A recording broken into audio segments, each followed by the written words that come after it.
It was an absolute disaster of a loss to the Anaheim Ducks last night as the Nashville Predators kicked off a 5-game homestand. Was their abysmal performance against the Ducks just one bad game they need to flush and move on from? Or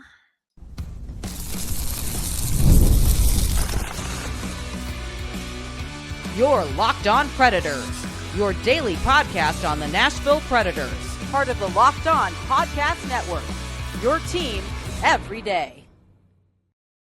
happy Wednesday, everybody. Welcome to the Locked On Predators podcast. Thanks so much for making us your first listen of the day. We are, of course, your free daily Nashville Predators podcast. We're a part of the Locked On Podcast Network, your team every day. Want to kick off this Wednesday shouting out our Locked On Predators insiders and our everydayers who tune in to talk Nashville Predators hockey with us. I'm Ann Kimmel. I am a writer and co-host with Penalty Box Radio. And friends, I have a Thelma to my hockey Louise. You do. I'm Emma Lingan, and I'm an NHL reporter and host for the Hockey News. Well, in case you missed it, friends, the Nashville Predators played a terrible, no good, very bad game last night, losing to the Anaheim Ducks by a score of 5-2. On today's show, Emma and I are going to recap last night's game, including our one word to describe whatever that was. We are also going to discuss some very pointed comments Steven Stamkos made yesterday, even before the team lost. And we're going to talk about this team's identity, their inability to score right now. Plus, 7 games in, we're still going to talk about it. We are going to debate how much of last night's game is potential foreshadowing of the rest of this season. Oof, before we dive into all of that, we do want to let you know today's episode's brought to you by FanDuel. Download the FanDuel app now by visiting FanDuel.com and win $300 in bonus bets if your first $5 bet wins. Well, Emma didn't really want to have this podcast today, but here we are. Predators back in Bridgestone Arena after traipsing through Canada for 4 games. They're home for a 5-game homestand, the longest home stretch of the entire season for the Predators. They kick it off against the Anaheim Ducks, and we think, okay.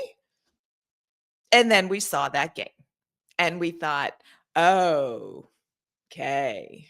5-2 loss against the Anaheim Ducks. And really, Emma, it's not even the score in this game.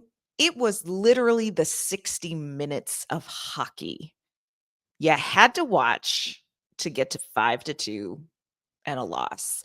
So, Emma, if you had to describe this word or this game in one word, let it not be the one word that Andrew Burnett accidentally let slip yesterday after the game and the post game. But how would you describe this 5-2 loss?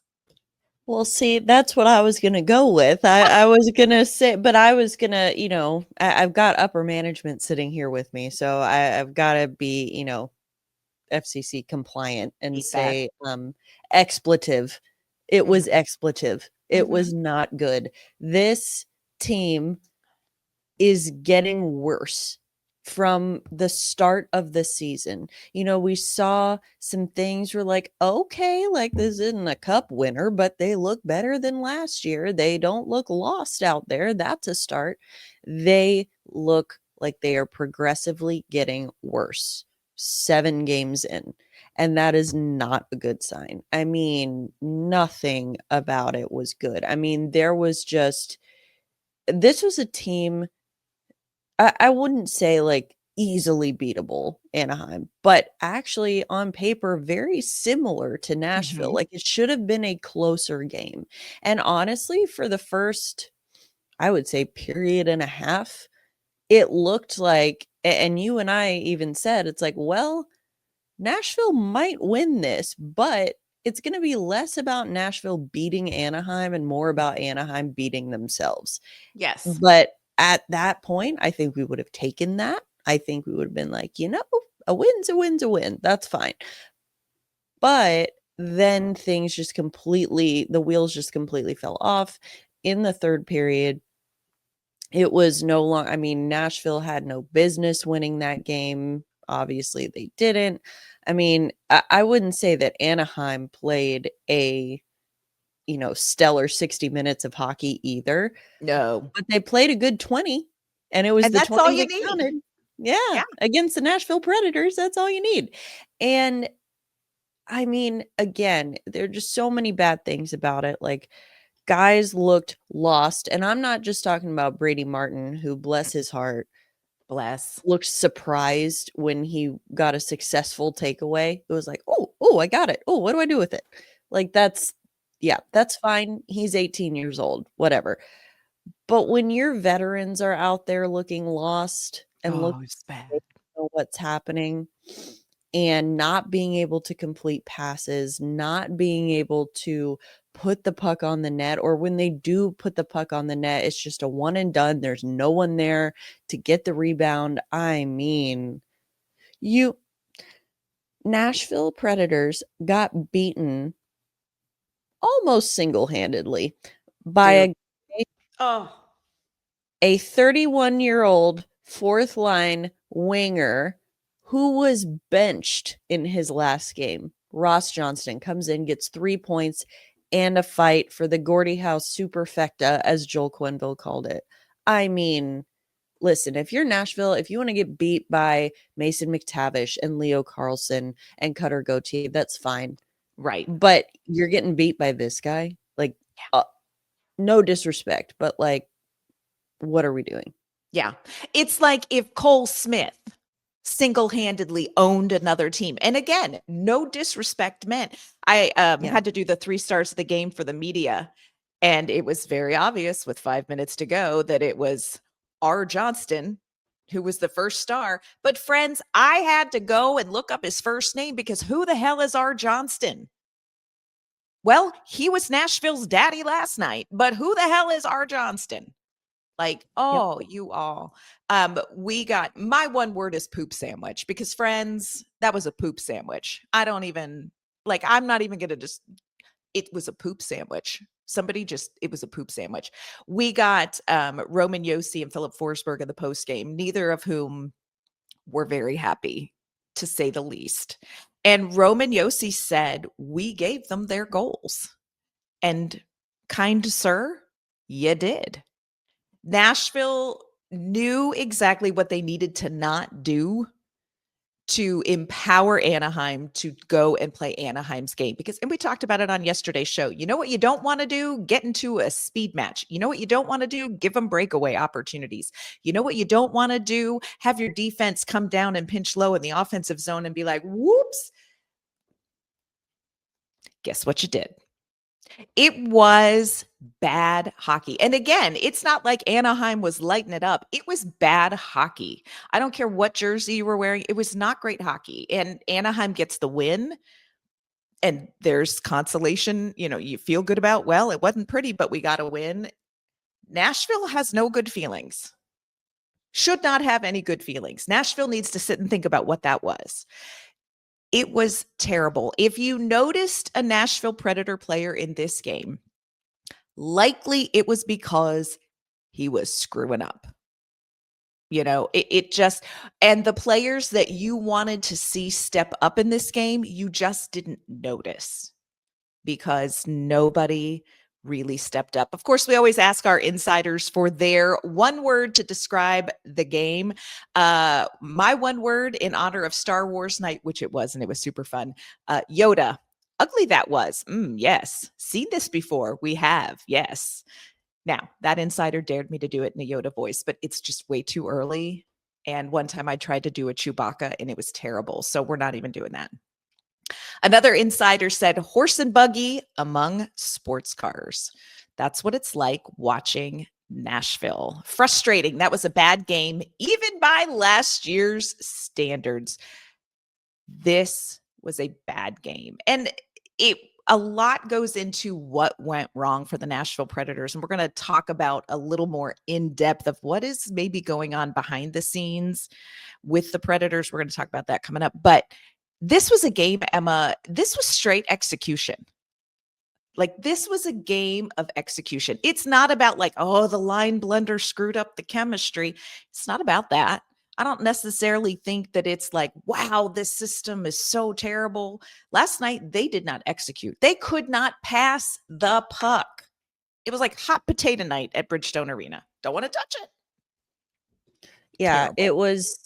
it was total execution. And again, this was a winnable game. This was a very winnable game for Nashville. And they shot themselves in the foot. They beat Mhm. themselves again, like same way. It's more than Anaheim beat them, or more than R. Johnston beat them. Nashville beat themselves. And it was painful to watch, because it was like watching a car crash in slow motion, because you could just see, you knew what was coming, you knew there was going to be carnage, but you also just couldn't look away. Yeah. It was bad hockey. Again, by both teams, it was bad hockey for 2 periods. Yeah. And And that you kind of was it was gonna be like, all right, well, whichever team sucks less in the 3rd period is gonna win. And Anaheim sucked less, not even that. They actually turned it on in the 3rd period. So I just oh, it was so bad. It was bad. I mean, guys, like you said, only guys I noticed were guys who were screwing up.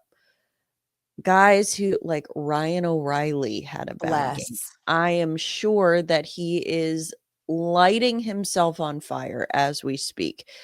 You have, I mean, Adam Willsby looked like a different player, and I mean that in a bad way, against Anaheim. I mean, it was just tough to watch. Up and down the lineup. Up and down the lineup. That game was not good for anyone. Anyone. Tyson Jost and Philip Forsberg had the 2 goals for the Predators. That was Tyson Jost's first goal as a Nashville Predator. And, Philip Forsberg, we love Philip Forsberg goals, but even that goal just those 2 goals just tied the game back up. It's not like you could get super excited about them. They were like, oh, whew, okay, well, it's not totally over yet, until it was. Until it was, friends. Coming up, the Nashville Predators have to bounce back on the ice very quickly. But are there some issues with this team's identity and with this team's roster that are still going to be problematic off the ice? We are going to share with you some very frank comments that Steven Stamkos made before the loss. We're going to discuss what we think he may actually be saying.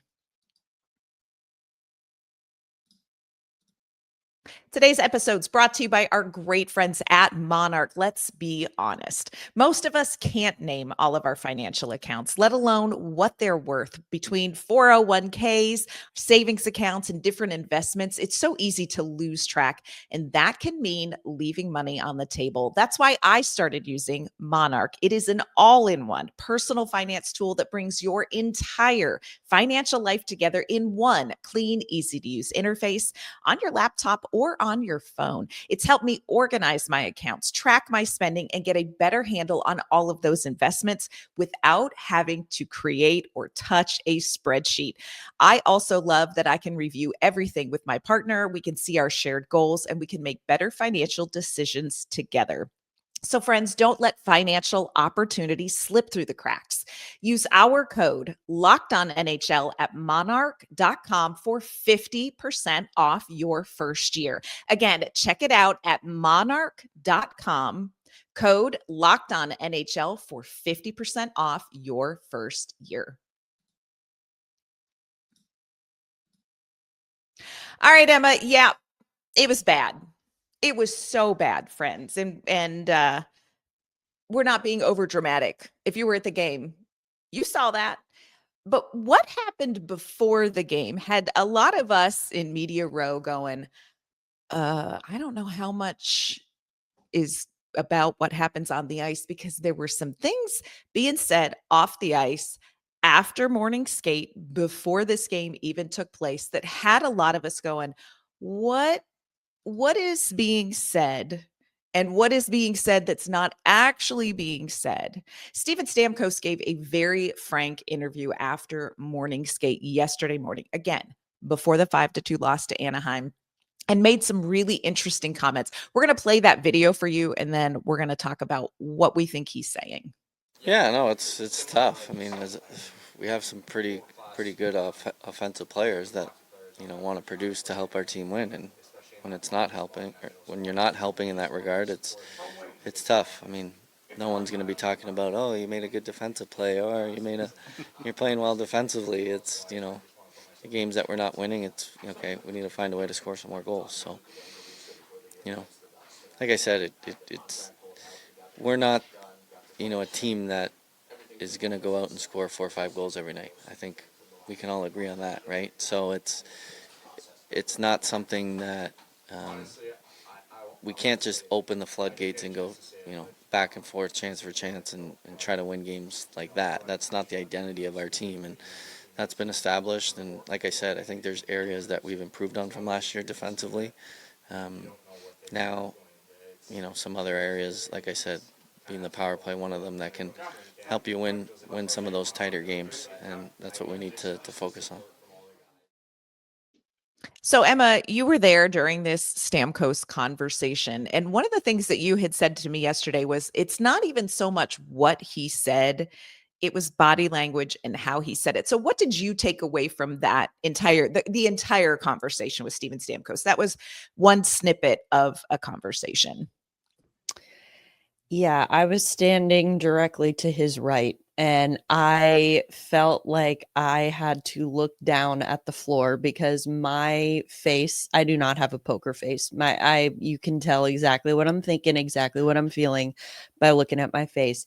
And all I was thinking was, oh, he is not happy. And he is choosing his words extremely carefully. He was very clearly not happy. And it wasn't in a Ryan O'Reilly way where it was like, oh, I need to do more. Now, that being said, he did acknowledge, I think it's important to say, because, people will see that and think like, well, he's part of the problem. He's not scoring. He acknowledged that too. Yeah, he knows.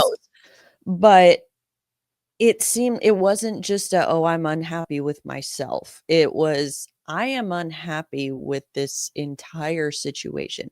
The fact that he said to the media Out loud. I think we can all agree we're not a team that scores goals. What? Well, not with that attitude. You're not. I mean, it is so clear. It just like, oh, so you just said the thing out loud. Okay, so you're acknowledging here. You're not dancing around it. You were saying, yeah, scoring goals is not part of our identity. Okay, then Steven Stamkos, why are you here? Because I don't think we brought you in to be a defensive two-way specialist. And now, that being said, I think it's, a lot of this falls on Barry Trotz, of course. It doesn't happen in a vacuum. It's not all Stamkos.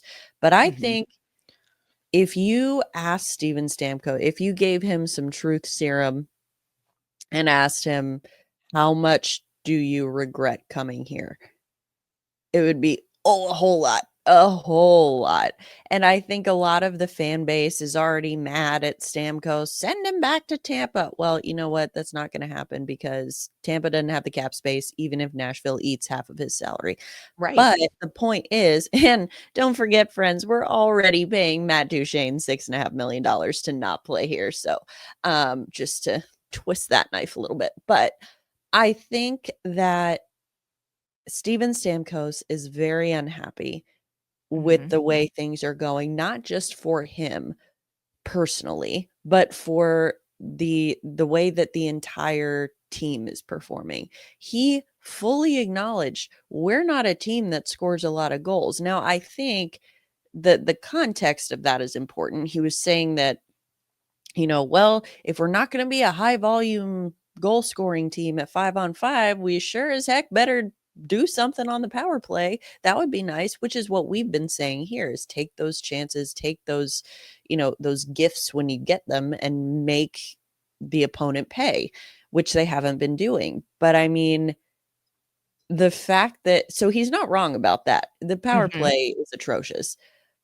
But the fact that it's like, oh, you're fully saying this is not a team that is capable of scoring 4 or 5 goals every night. And it's like, now, again, I'm not saying he's wrong, but the fact that he said it out loud, Right. fully just Huge. admitting defeat, basically being like, yeah, well, what are you going to do? He's essentially saying, look around here. Like, Who's going to do it? who's going to do it? And it's just, and again, I think it's important. Context is important for all the people who are saying, well, it's his fault. Listen, he acknowledged that too. Mhm. He Yeah. acknowledged that too. He said, I know I'm part of it. So it's not like he's putting the blame on everyone but himself, but you got a glimpse of how he views this team, how the Mhm. identity of this team is viewed from within the locker room. Yeah. It's like, oh, Yeah. He marches sold out. He said the quiet part out loud. We mhm. saw a moment like this last season from Steven Stamkos, and I don't know if you remember. I remember he was sitting in this interview after a game. Do you know the one I'm talking about? And you could see him choosing his words carefully. But there was frustration, and he was, I appreciate that he doesn't blast. Even in that clip we showed, he's not blasting it, but he's saying, hey, look, I think Steven Stamkos does not agree fundamentally with the identity of this team.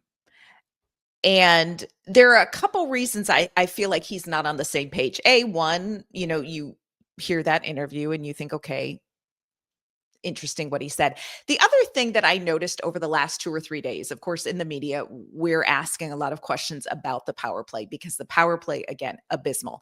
So you ask Andrew Brunette, what needs to be better on the power play? Well, I think we need to be quicker. It's got to be quicker. It's got to be quicker. Got to be quicker.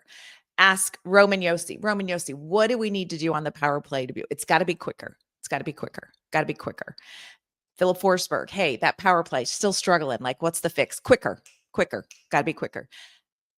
Steven Stamkos yesterday in a clip that we didn't show.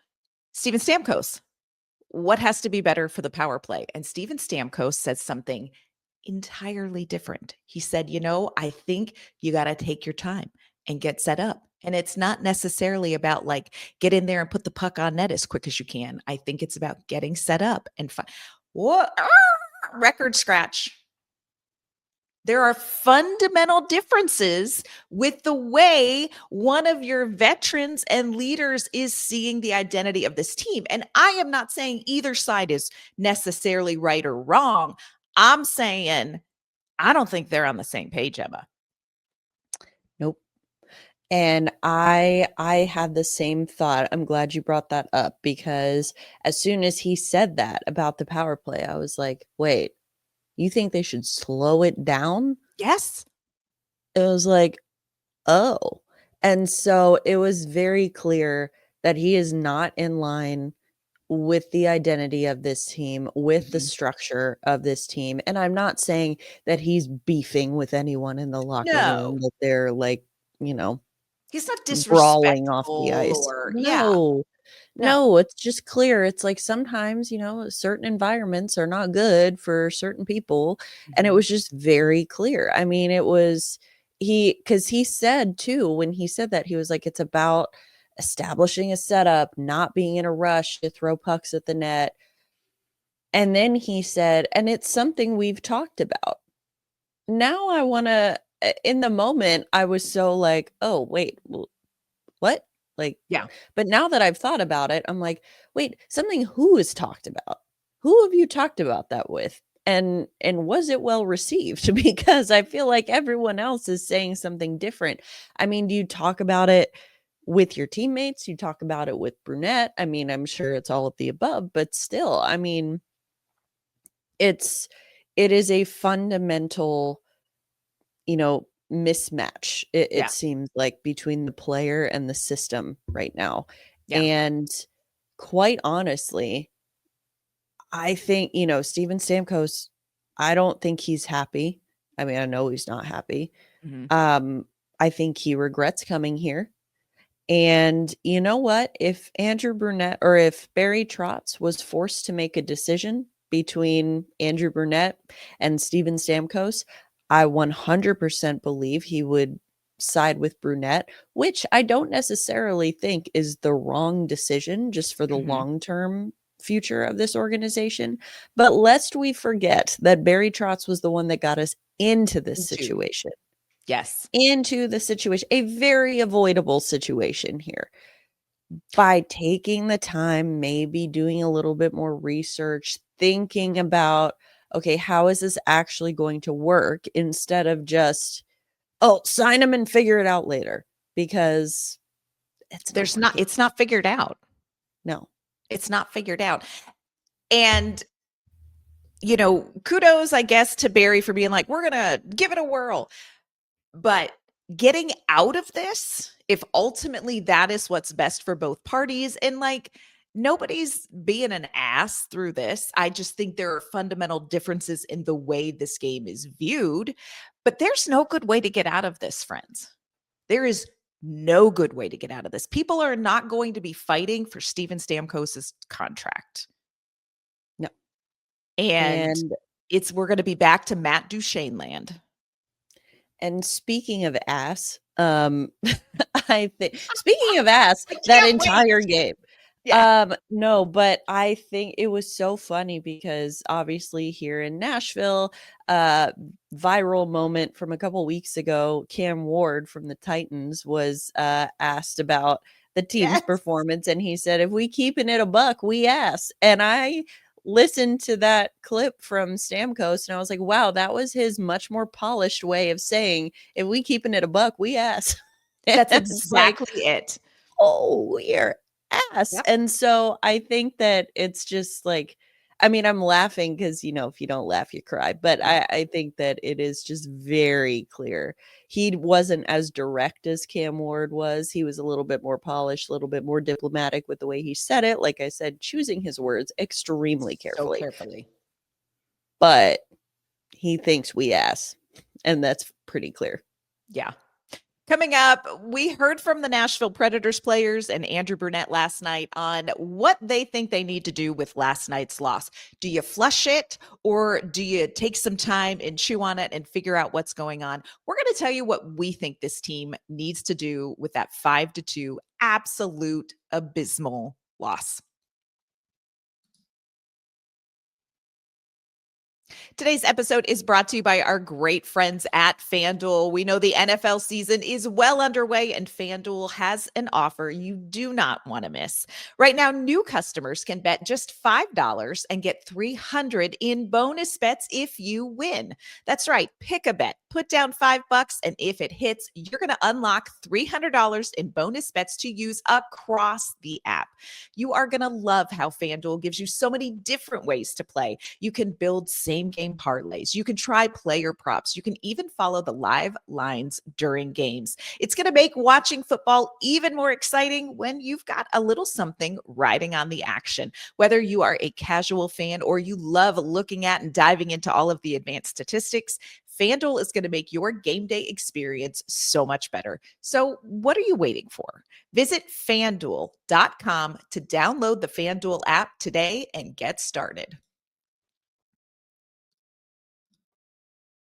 All right, Emma, I love that in Nashville, we got Cam Ward and we got Steven Stamkos, and I think the message is basically the same. A lot of good times. Yeah, post-game, again, we got Roman Josi, we got Philip Forsberg, and of course sat down and talked with Andrew Brunette after the game. All three super displeased, not happy at all with that performance.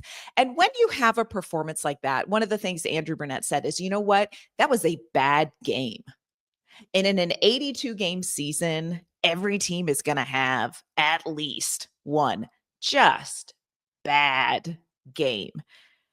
And I think, you are absolutely right. Whether you are the Stanley Cup champions or you are 32nd in the league, sometimes you just have a bad game. And Brunette said, look, it's a hard transition to come off of the road and get back and get the energy back to be in front of the home crowd again for that first game.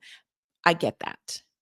So then you ask the question, what do you take from this game? How much of this game do you flush and say, you know what, it was just a really bad game? And how much of this do you need to sit and look at and go, that was a bad game, this may be symptomatic of a bigger problem with this team, and we need to dive into it and really pay attention. There was not a lot of clarity with that answer. And it is hard to know. I think it is hard to know what is real and what is not. The problem is that Nashville Predators fans have 82 games of experience from last season of bad games. And the team, the players, they want to make a very clear differential. This is not last season. This is a different team. This is a whole different situation. It's a different season. It's a new season. And I get that. But also, it looked familiar. So, Emma, after sitting there and watching that game, what is flushable and what is something that the Predators need to really be like, hey, this is a symptom of a bigger problem? Well, first, to go back to what you said a minute ago, if you want us to stop asking you about last year, then stop playing like you did last year. Yeah, they don't want to That's talk what I about it, would in say. case you're wondering. They do not want to talk about it. And listen, we don't either. But when No. you lay an egg like that last night, I mean, that's why it's so hard to get, to your question about how much of it is flushable. Well, I think if we had not been through last season and if that hadn't looked so familiar, it would be much easier to just be like, listen, it's a long season. It's 82 games. This was just one bad one. Every team has them, whatever. No, we had 82 of these games last year. We know, and we've been through it. And so all of it feels like symptomatic of a larger problem, especially in light of the comments from Steven Stamkos earlier yesterday morning. And so I think when you're looking at the team and the way that they've looked so far into this season, I genuinely think each game they've gotten worse. They've gotten progressively worse. And not just like, oh, they won a couple and then they lost. Like, no. It's the way that they've looked for 60 minutes. I mean, you saw things from, the season opener against Columbus. It was like, okay, all right. I mean, you can see some things there. Wasn't perfect, but like, okay, off to a better start than last year. And it's just gotten worse each game. And that is not what you want to see. It's a disturbing pattern, especially because of what we saw last year. I mean, I think I forget which day it was, but you and I said watching this team, it was like, well, this looks like a team that's going to need an 18 game point streak to get into the playoffs. Yeah. Honestly, now after last night, that team is not even sniffing the playoffs, no matter how many points in a row they get. I mean, it's just not happening if they play like that. Yeah. So that's why I think all of this is symptomatic of a larger problem. And I am getting very tired of we don't want to talk about last year. Well, then stop playing like it. Yeah. Give us something else to talk about. Yeah. And yes, this is only 7 games into an 82 game season. So yes, it is a very small sample size. But I agree with you. The trend is falling. It appears like in 7 games, the trend is we are falling back into some of what tripped this team up on a very consistent basis last season. And here is what's real. Nashville has to get it going. They have 5 games in the next 9 days. 5 games in 9 days.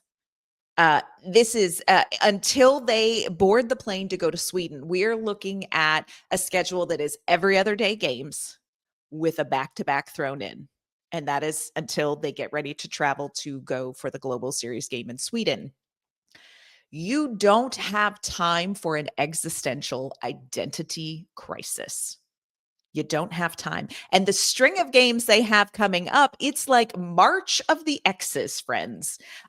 And if you think last night's game against Anaheim was unpleasant, just wait and see how it feels gastrointestinally when the Nashville Predators can't get wins against Kevin Lankinen and Kiefer Sherwood on Thursday. Or we see yet again Kevin Fiala light it up on Saturday, or the Matt Duchene show on Sunday.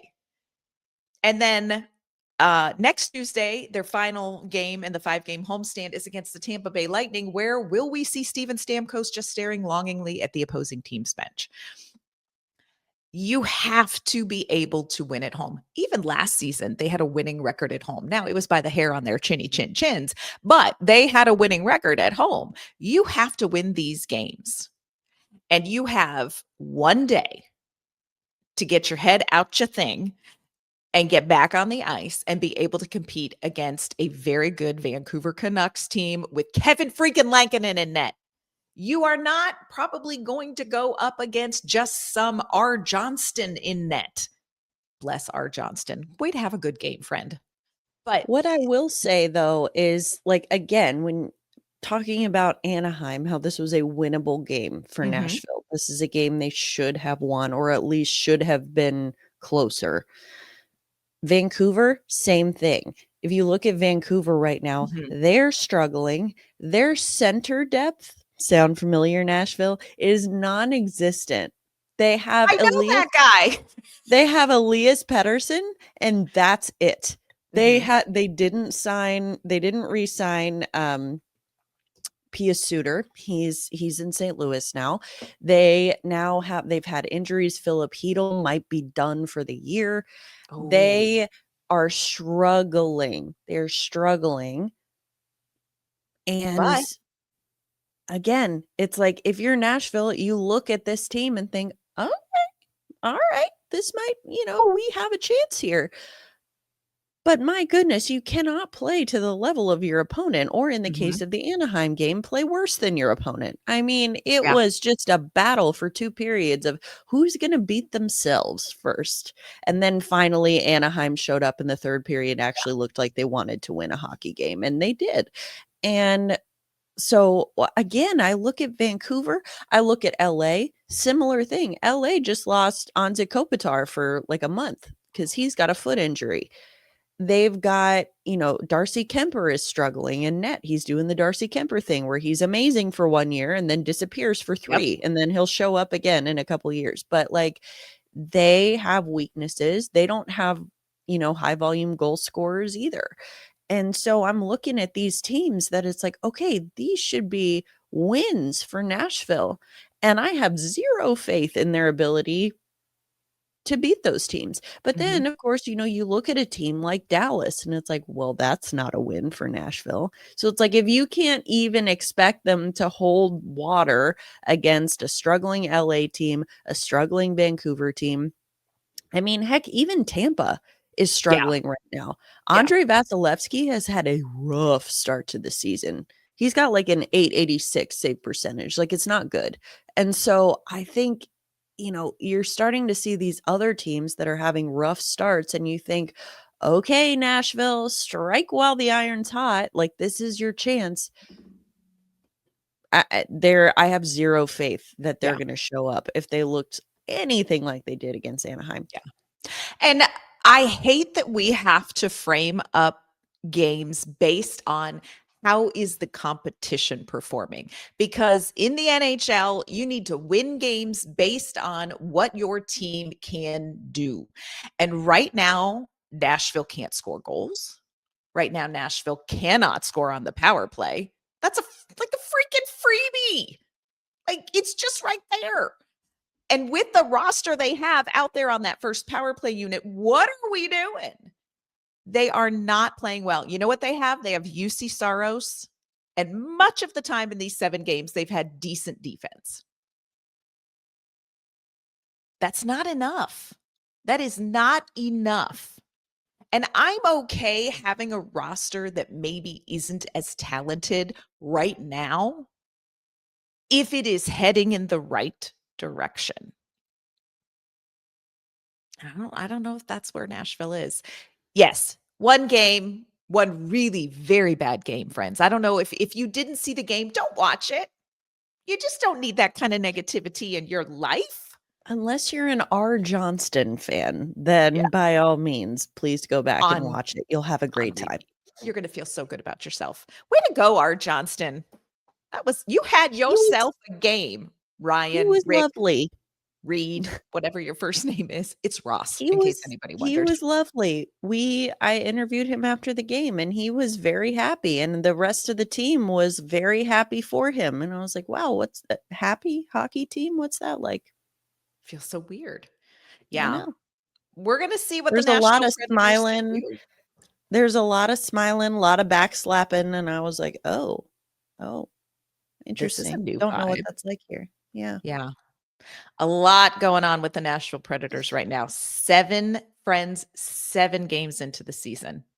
There's a lot going on. Now, can they flush this game and get back and be ready for the Vancouver game?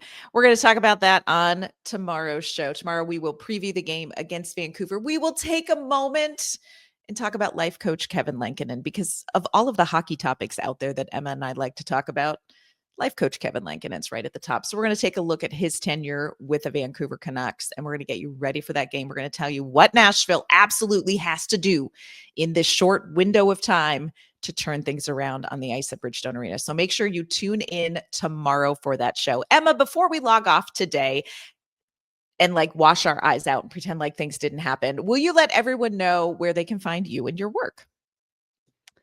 You can find me washing my eyes out, maybe with acid. Maybe I'll ask Ryan O'Reilly what he does. What he uses. Yeah. And maybe I can bum some off of him. But you can find me doing that. You can find me on social media at Emma_Lingan, and you can find my work at the Hockey News. You can find me on social media at AnnK_Mama on Ice. You can find my work with Penalty Box Radio as well. Tonight, Penalty Box Radio will be on 102.5 The Game, 8 p.m. tonight live. So you can check out our show there as well tonight. Friends, you're welcome. That's going to do it for today's episode of the Locked On Predators podcast. We thank you so much for making us your first listen of the day. Take a deep breath and go have yourself a great Wednesday. We'll see you tomorrow.